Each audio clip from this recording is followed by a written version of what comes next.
Akhirnya si perempuan ini cerita lah waktu itu sesuatu yang sebenarnya agak menjijikan.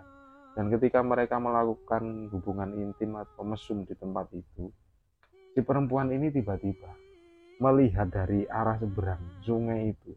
Dia ini dilihati oleh beberapa orang dan ada satu makhluk yang menurutnya itu menyeramkan dan seperti dia ini marah.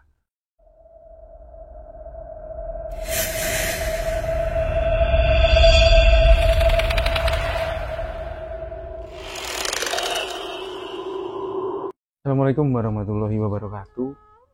Selamat datang kembali di channel Jalan Hidup AR5 bersama saya Ari. Dan kali ini aku mau menceritakan beberapa kisah tentang tempat wisata yang pernah aku telusuri. Jadi sebelum merantau ke Kalimantan Timur, aku tinggal di Jawa Timur dan ketika itu aku seringlah berwisata karena kebetulan memiliki beberapa teman yang sehobi. Jadi aku ini cenderung sering ke tempat yang menurutku lokasinya itu berbeda dengan tempat wisata yang ramai. Kita lebih senang seperti ke daerah hutan atau lokasi-lokasi yang cenderung ke wisata alam. Ada sebuah sedikit pengertian, jadi tidak semua tempat ketika itu dijadikan melakukan kesalahan terus penghuninya ini mereka diam saja. Dan ada memang beberapa cerita seperti ketika aku menceritakan ada seorang maling yang dia ini mencuri di sebuah rumah kosong dan dia ini sempat mengambil beberapa benda pusaka di sana dan ternyata dia ini diganggu oleh penghuni di tempat itu. Padahal untuk perbuatan maling kan perbuatan yang sebenarnya tidak baik, tapi justru oleh mereka yang tidak terlihat sesuatu itu tidak disukai. Aku pernah mendengar sebuah cerita.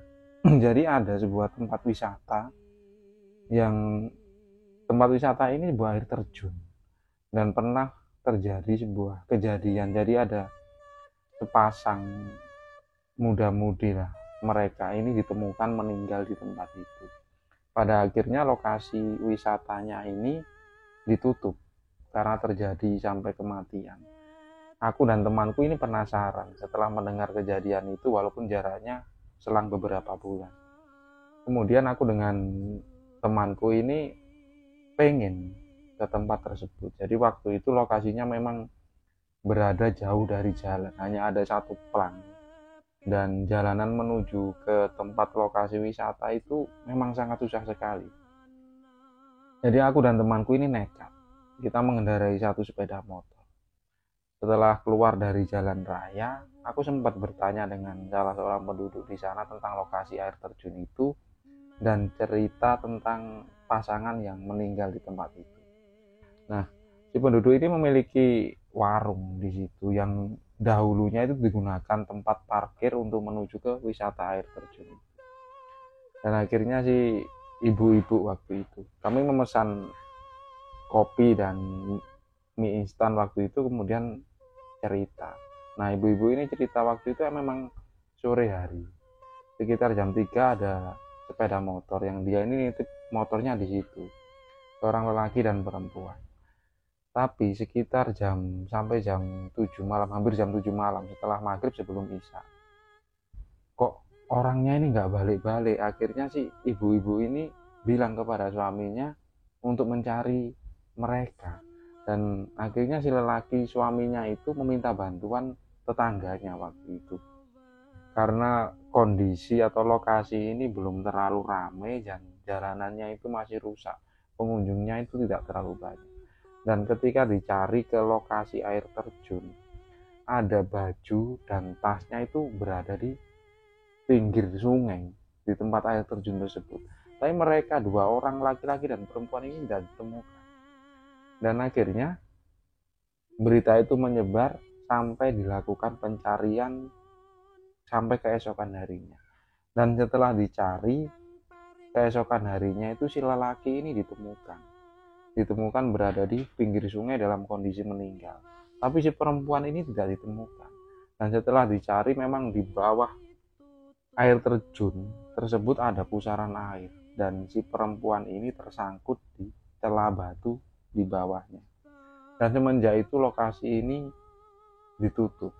Aku dan temanku yang penasaran akhirnya menuju ke tempat itu. Walaupun kita tidak sampai ke lokasi di bawah air terjun itu, tapi memang menurutku karena air yang jatuh itu cukup besar, jadi mungkin ada pusaran di sana. Dan semenjak itu lokasi itu benar-benar ditutup. Aku pernah juga pergi ke sebuah tempat wisata. Jadi kejadian ini sekitar tahun 2013 atau 2014, aku lupa waktu itu. Temanku ini baru saja beli motor. Jadi dia ini bilang kepada aku, kita ngetes motor ini cari jalan yang agak menanjak.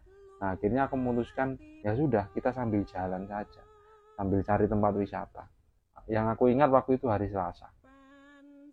Aku dan temanku ini nggak punya tujuan awalnya. Kita itu jalan dari rumah sekitar jam 9 pagi.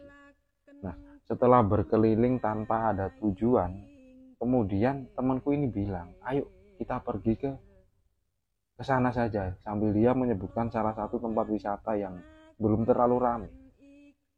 Perjalanan itu cukup jauh karena kita sudah keluar dari kabupaten tempatku tinggal.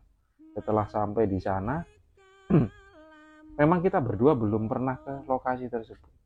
Jadi di sana itu ada deretan warung di pinggir jalan, kemudian ada tempat parkir, ada tulisan nama tempat wisata di situ. Lokasinya itu hutan-hutan, ada sungai di bawah. Nah, ketika masuk ke area parkir, di sana aku ingat itu ada 4 sepeda motor. Jadi waktu itu aku mikir, ada temannya.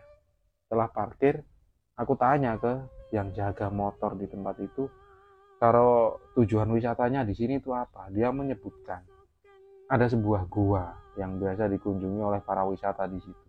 Tapi kebanyakan orang yang ke tempat itu, mereka itu main di area sungai. Yang sungainya ini sangat jernih sekali karena langsung dari sumber di hutan sana. Aku dan temanku mengikuti sebuah jalur kecil, jalan terbuat dari tanah yang awalnya itu menanjak. Memang lokasinya itu bagus untuk tempat wisata. Karena mungkin belum lama dibuka, jadi pengunjungnya itu tak terlalu ramai. Apalagi lokasinya itu cukup bukan dari pinggir jalan utama, tapi masih masuk ke jalan yang melewati perkampungan. Dan ketika itu aku dan temanku ini menuju ke sungai awalnya, karena ketika kita melihat dari atas itu kok sungainya ini bagus, jernih. Pikiran kita itu pengen mandi lah di sungai. Nah, di tengah jalan menuju sungai aku berpapasan dengan seorang lelaki. Nah, dia ini bilang kalau baru saja dari sungai. Kemudian aku nanya, loh, arah gua itu di mana, Mas? Loh, ayo Mas, kalau Masnya belum pernah ke sini, aku anter. Soalnya jalannya ini bercabang-cabang. Aku orang sini kok. Kalau minggu aku ini jaga parkir di atas. Kebetulan ini hari biasa jadi nggak terlalu rame, jadi temanku yang jaga. Nah, aku sempet agak begidik lah melihat si lelaki ini. Dia itu badannya itu penuh tato di tangan kanan dan kirinya, tapi dia ini sopan sekali. Cara ngomongnya itu halus.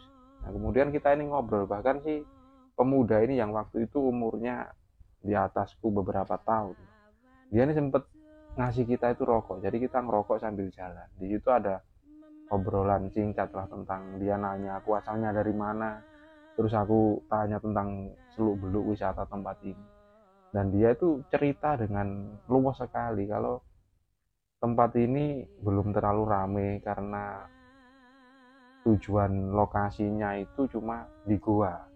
Tapi untuk perbaikan nanti rencananya jalan menuju ke area sungai yang di sana itu biasanya buat nongkrong anak-anak itu akan diperbaiki.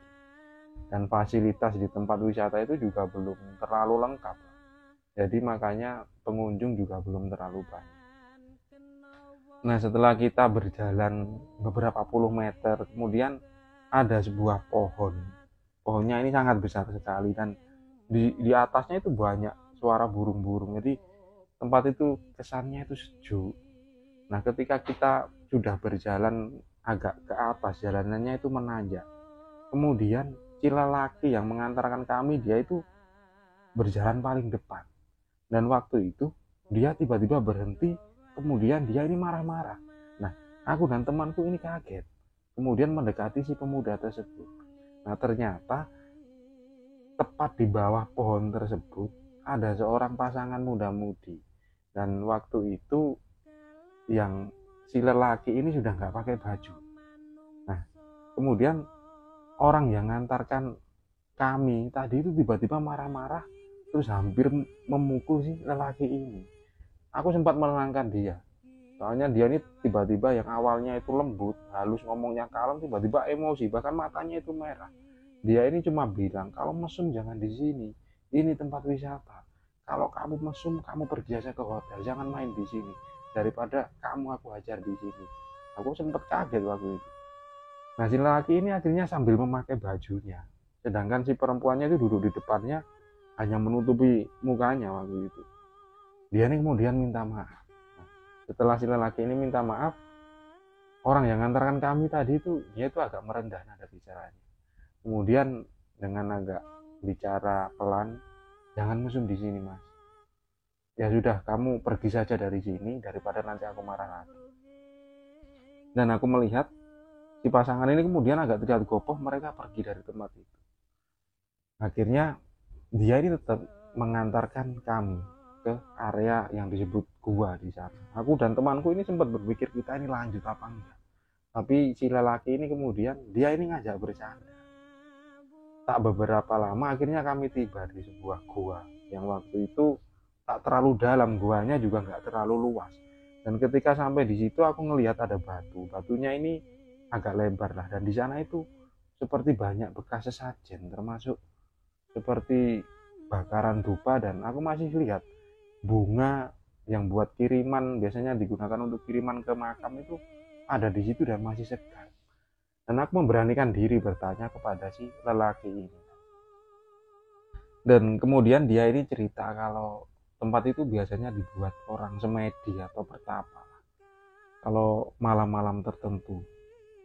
Dan dia itu bertanggung jawab untuk membersihkan lokasi itu ketika setelah selesai digunakan untuk orang-orang bersemedi. Pada akhirnya dia ini kemudian duduk dan kita ini duduk bertiga. Di situ dia ini menceritakan sesuatu. Kenapa dia sampai marah ketika melihat kejadian tadi. Dulu awal-awal tempat wisata ini dibuka, dia pernah terjadi sebuah kejadian di tempat itu. Jadi dia ini bersama Pak D-nya, yang Pak D-nya ini memiliki tanah di tempat itu yang sekarang itu digunakan untuk area parkir. Jadi mereka ini pernah kedatangan tamu lah istilahnya. Di situ ada beberapa sepeda motor rombongan. Nah, ketika ditunggu kok sampai sore ini ada 2 sepeda motor kok belum naik. Jadi mereka ini mencari yang satu, yang 2 orang. Mereka ini masih di sungai dan disarankan untuk segera naik karena lokasinya ini bisa terbilang masih angker lah waktu itu, soalnya itu kan lokasinya itu hutan, terus kemudian sungai dan tidak ada aktivitas di sana. Dan mereka ini ditanyai oleh si lelaki itu di mana yang 2 orang tadi, tapi mereka bilang kalau nggak kenal dengan 2 orang itu, soalnya mereka nggak lihat dan nggak ada di area sungai. Dan ketika si lelaki dan Pak D-nya ini menuju ke atas, tiba-tiba itu terdengar suara itu minta tolong, dan itu suara dari seorang laki-laki. Suaranya itu agak keras. Nah, kemudian si lelaki ini dan Pak D-nya itu mencari arah suara tersebut, dan akhirnya mereka itu menemukan ada seorang laki-laki dan perempuan berada itu di bawah di area semak-semak.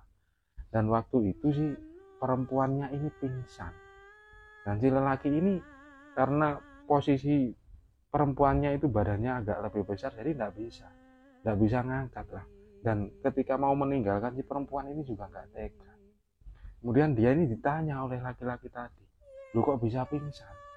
Kemudian laki-laki ini cuma bilang nggak tahu, mungkin dia sakit. Tapi dia ini terus dipaksa, kamu ngaku kenapa?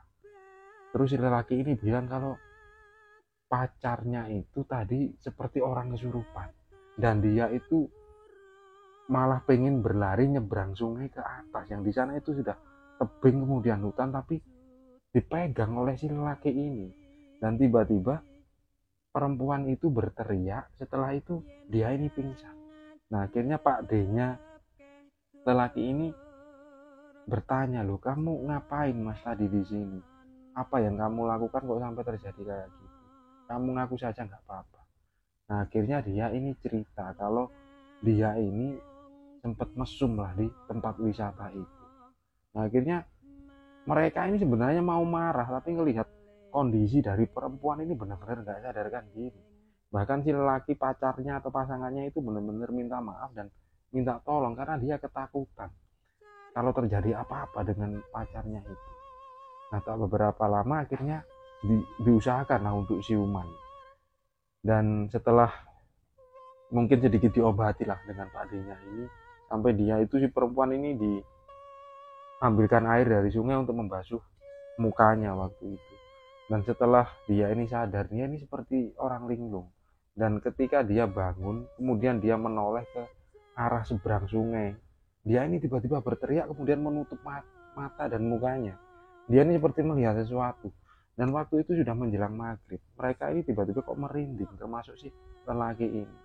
Akhirnya mereka diajak pulang. Nah waktu itu setelah sampai di tempat parkir, si lelaki ini kemudian mengingatkan lagi kalau jangan sampai melakukan hal seperti itu di lokasi seperti ini, karena ini area wisata, jadi bukan tempat untuk melakukan hal-hal mesum.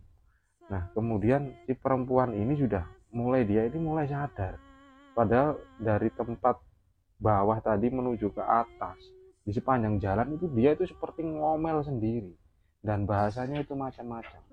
Kemudian si Pak D-nya ini bilang jangan pulang dulu, ditenangin dulu, nanti takut ada apa-apa kamu di jalan, soalnya kan kamu ini cuma bawa sepeda motor, dan mereka ini juga berasal dari cukup jauh lah. Akhirnya si perempuan ini cerita lah waktu itu sesuatu yang sebenarnya agak menjijikan, dan ketika mereka melakukan hubungan intim atau mesum di tempat itu, si perempuan ini tiba-tiba melihat dari arah seberang sungai itu, dia ini dilihati oleh beberapa orang, dan ada satu makhluk yang menurutnya itu menyeramkan, dan seperti dia ini marah. Dan ketika itu di belakangnya itu seperti ada orang itu banyak yang mau seolah-olah nyebrang untuk nyerang ke dua orang yang melakukan mesum di tempat itu tadi. Dan setelah itu dia ini sudah nggak sadar. Jadi waktu itu mereka ini melakukan sebuah perilaku yang buruk di tempat yang boleh dibilang angker. Akhirnya si Pak D-nya lelaki tadi bilang, ya untung saja kamu nggak sampai mati di tempat itu. Lain kali jangan melakukan hal-hal seperti ini di tempat ini.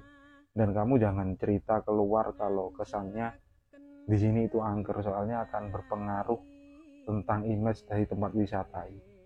Pada akhirnya mereka ini dipersilahkan untuk pulang. Dan semenjak kejadian itu si lelaki ini memang dia ini seolah-olah mempunyai pikiran bertanggung jawab menjaga tempat wisata tersebut, apalagi karena banyak tempat-tempat kosong di bawah pohon atau di pinggir semak-semak yang kebanyakan mereka atau pasangan muda-mudi biasanya melakukan hal-hal yang di luar batas, dan untuk mengingatkan itu supaya tidak mencelakai mereka sendiri. Dan itu adalah sebuah cerita yang baru saja aku ingat ketika aku secara nggak sengaja berwisata ke sebuah tempat. Dan menurut temanku yang waktu itu bersamaku, dia ini pernah kembali lagi ke tempat itu dan ketemu si lelaki itu yang menjaga parkir. Dan dia ini cerita kalau lokasinya ini sudah ramai sekarang, banyak fasilitas itu ditambah, dan masih ada memang beberapa foto ketika aku dan temanku ini berada di sana. Dan semoga bisa diambil hikmah tentang kejadian seperti ini. Jadi kita harus melakukan sesuatu itu jangan di luar batas, apalagi di tempat-tempat yang menurut kita itu aman atau sepi, karena kita nggak tahu yang ada di sekeliling kita itu makhluk apa saja. Lalu berhati-hati dimanapun berada. Dan terima kasih buat teman-teman yang sudah menyimak pengalaman mistis yang pernah aku dengar dari beberapa narasumber tentang sebuah tempat wisata. Terima kasih dan wassalamualaikum warahmatullahi wabarakatuh.